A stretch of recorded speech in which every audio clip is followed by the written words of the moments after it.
Okay, so coming up, you're going to see some tools that are brought back from the US. A little shopping trip to Lowe's out in the US, which is basically a big version of B&Q. A lot more exciting and interesting tools. Also got a few tools from online in the US, which I've also brought back. So stay tuned to see what I've got. And it also involved sawing something to get in a suitcase. So if that's not a hook to stay and watch the rest of the video, I don't know what is. So a few from one of my favourite brands, Woodpeckers, which do kind of like high precision woodworking, measuring tools, router lifts and things like that. So see what we got. So we've got two things in here. First is the Woodpeckers Angle Mini. This is one actually made from aluminium, aircraft grade aluminium as they like to say they use. So this one essentially is for, look at this, it is for bisecting an internal angle. So if you're doing anything, in fact, if I just come show you over here. So if you do anything, like if you want to do a piece of skirting in here, so that basically sets the angle and you can tighten that. So, well, most of these angles obviously should be 90 degrees. This could be slightly off, maybe it's 80, maybe it's 85 degrees.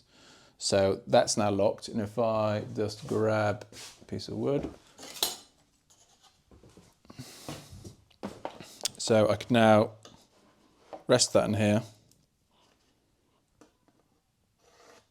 make a pencil line, and then that, whatever angle that is, I can then just take that to my miter saw, line it up with the light or laser line if you have one, and then you've got a perfect miter for whatever angle it needs to be.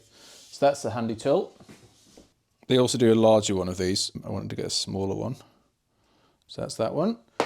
Then the next one is the Woodpeckers. They call this the Dead Nuts Square, nuts with a Z. So this is made from a single piece. This one is stainless steel actually, so it's quite weighty. And this is probably more expensive than you think, but this because this is one of their very specific precision made machines. So the tolerance is absolutely bang on. So this is handy if you're wanting to, for example, if I just lift this table saw blade up. So if I wanted to make sure that this is absolutely square, it's perfect for doing that. Or if I was calibrating the miter saw, anything really. Or when I was making some of the shaker drawer fronts, I could have used it just to check the alignment. And you can also see actually it's beveled on the end of it, and that is, so when you've got it on here, there could obviously be bits of raised. It's just to give the smallest surface area to make sure that you are getting the most accurate layout point. So next we have got the Woodpecker's Precision Triangle Set. Now this one, often a lot of the Woodpecker's tools come mounted in an NBF box. And they have a little rotating thing to get it out. So we can hang that on the wall if we really want. That's how that works. So again, I think this one is aluminium. And you can hold it together with these nuts, but I'll just take these off to now to show you it. Now a lot of the Woodpecker's tools, because it is a US brand, predominantly they are an imperial. They do metric versions of most things. This one, they don't actually, so this one is inches only. But the reason I got this one, and these are a lot cheaper because they're thinner in aluminium compared to this one, but a lot of the squares or right angles that I have a shoulder on it. So I'll just give you an example of one. Into my square box. So as an example, a Woodworker square, you can see that this has got a thicker shoulder on it. Same as the Stanley one, a cheaper one there. But this one is universal thickness all the way around. So what it allows you to do, if you need this to rest flat, potentially if you're checking if something is square, on this, it's always rocking about a bit. Whereas this is perfectly flat all around. So it's quite useful if you want to have a nice flat surface. So I'll predominantly be using this to check angles when I'm making things like shaker drawer fronts or shaker doors, anything like that. Then next up, what we got here then? I remember what this one is. This is a stainless steel square. Now, you can never have too many squares. Don't ask how many squares I've got. So, this is the Woodpecker's Precision Woodworking Square, the stainless steel version. They do an aluminium one, but the aluminium has a lot thicker blade. It's probably actually a similar thickness to that one. Whereas, if I just get this out, because it is stainless steel and a lot harder wearing, you can see this is a nice thin blade, which makes it easier to do pencil marks and things. Whereas if you've got a thicker blade, it's a bit harder to get in. So this is actually the second one I've got in this series. So this is a 300mm. I've already got a 150mm one, which is a slightly scaled down version, but I do prefer having different lengths of squares depending on what I'm doing. So this is their 300mm version, nice and weighty.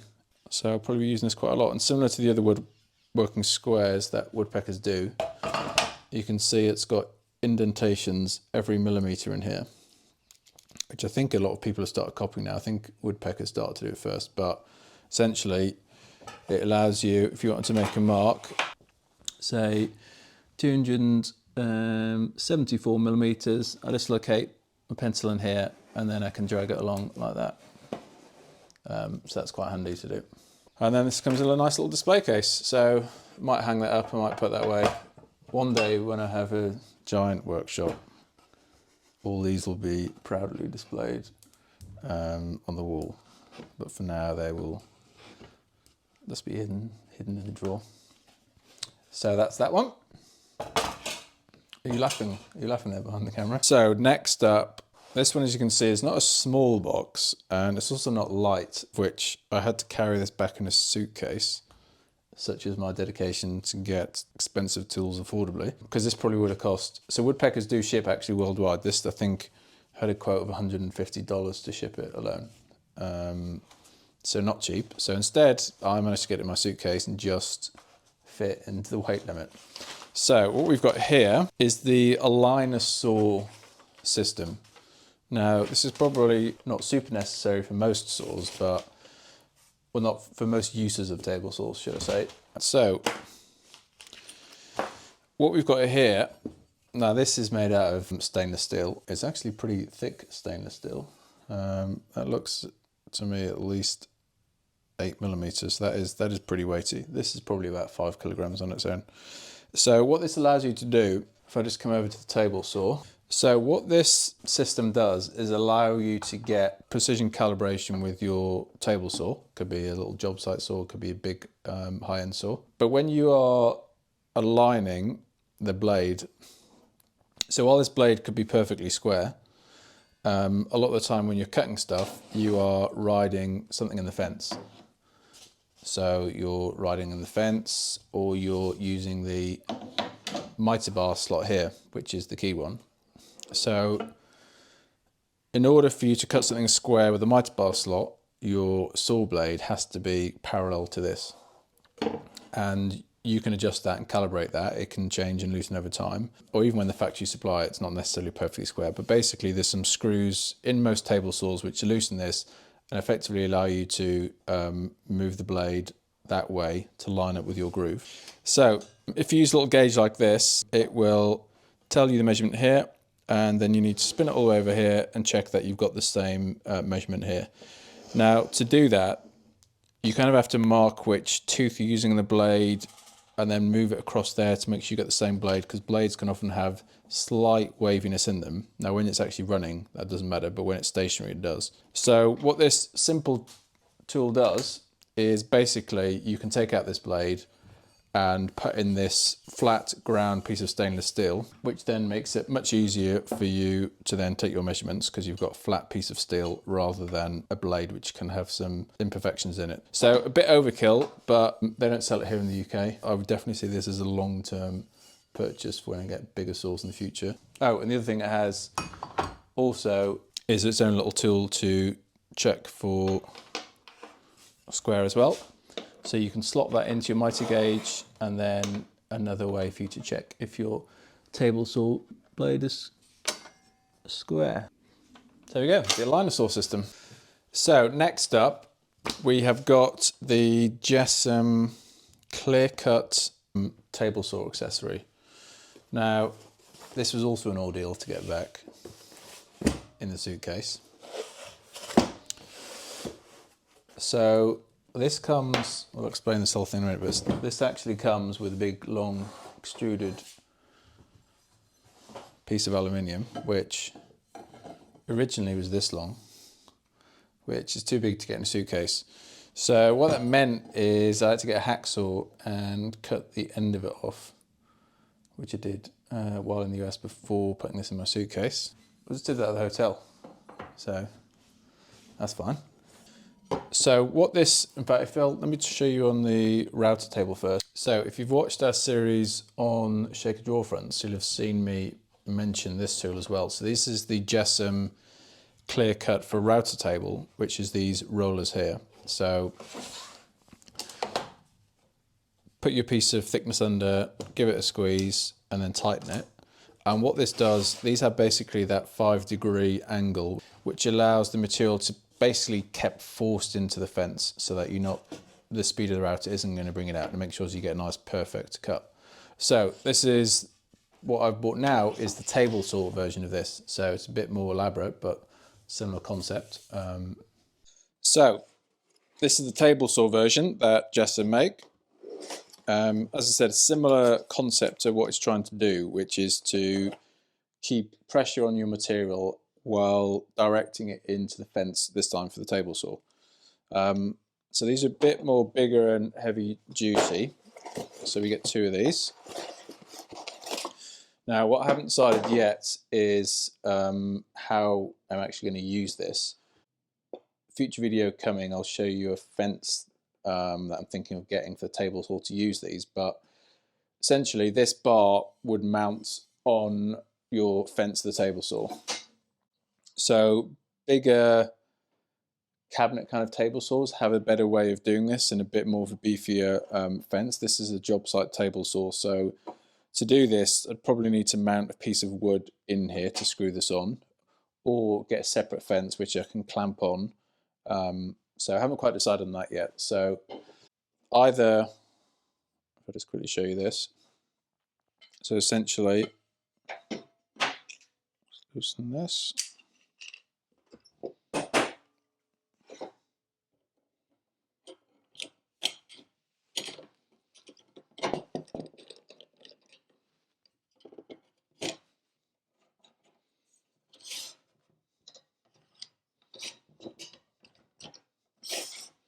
Okay, so let's come over to the table saw. So the idea is that we'll find a way to mount this to the fence, either by securing this piece of aluminium, potentially by sandwiching a bit of wood in here, or like I said, I may buy another fence that I can clamp to this, which already has a T-bar slot in. So perhaps in the future this might just ride something like that if I get a fence to attach to that. So for now, let me just put that back in.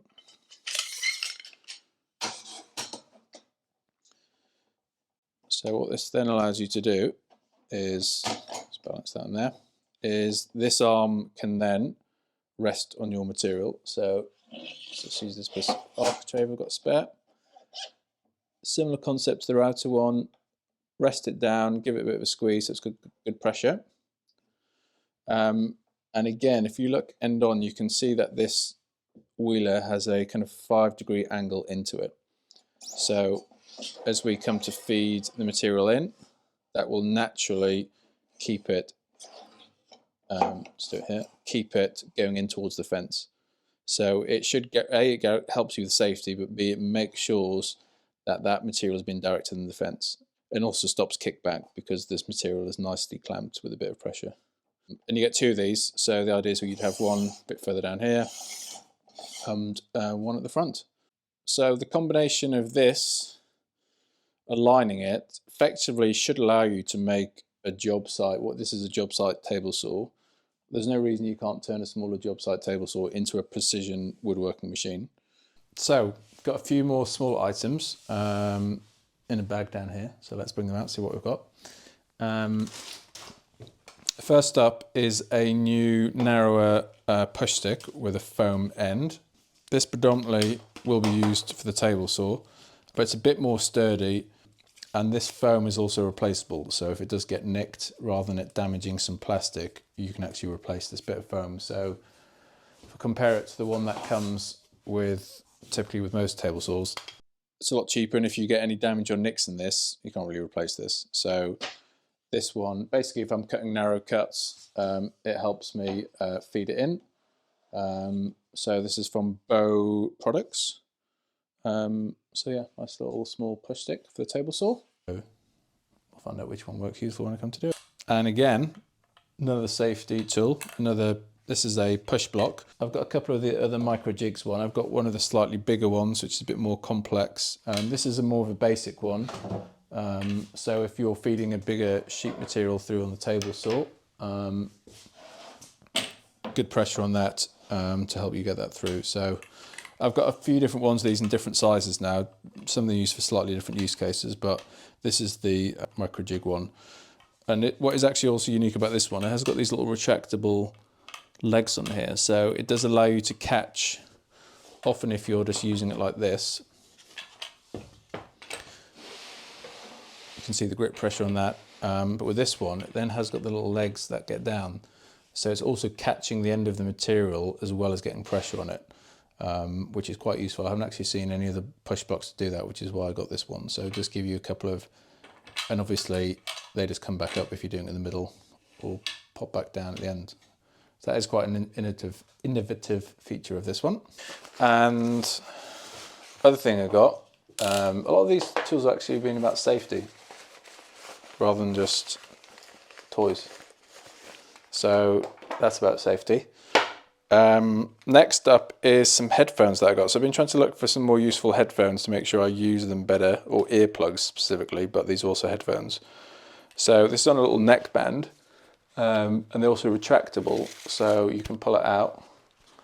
Then it's got a little button to put them back in when you're not using it. But it's basically quick access for your headphones. And these are properly, you can get similar versions, and I think even DeWalt do a version, but randomly, even though DeWalt do them, they aren't actually properly rated for hearing protection from power tools, so which is a bit odd. What brand are they? These are Walkers, so that's that. Then next up, we've got, this is by FastCap, it's the brand, and we'll put a link of all these below, but I think this one is called like the fourth finger or magic finger or something. But this one is predominantly for using on the miter saw. So if you're cutting a narrow bit of timber, to show you something over here. So if you've got something quite small, rather than having your hand quite close in here, which can be a little bit dangerous, this basically allows you to hold it tight without getting your finger in. So it nicely clamps it in. It's got some rubber little feet on it as well, and allows you to cut something relatively small quite safely. So next up from FastCap again actually, is the speed roller. So what this helps with, let's look at this, it's got different wheels, 2 rubber wheels, 2 steel wheels, okay.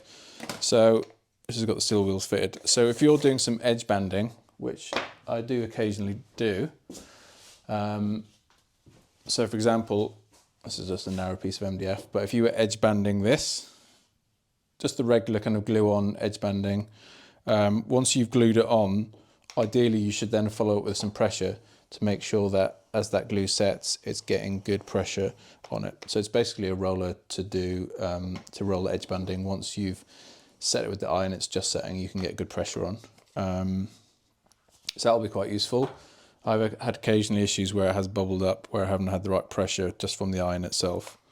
And according to the back of this, these steel wheels are for maximum pressure, and this is for medium pressure.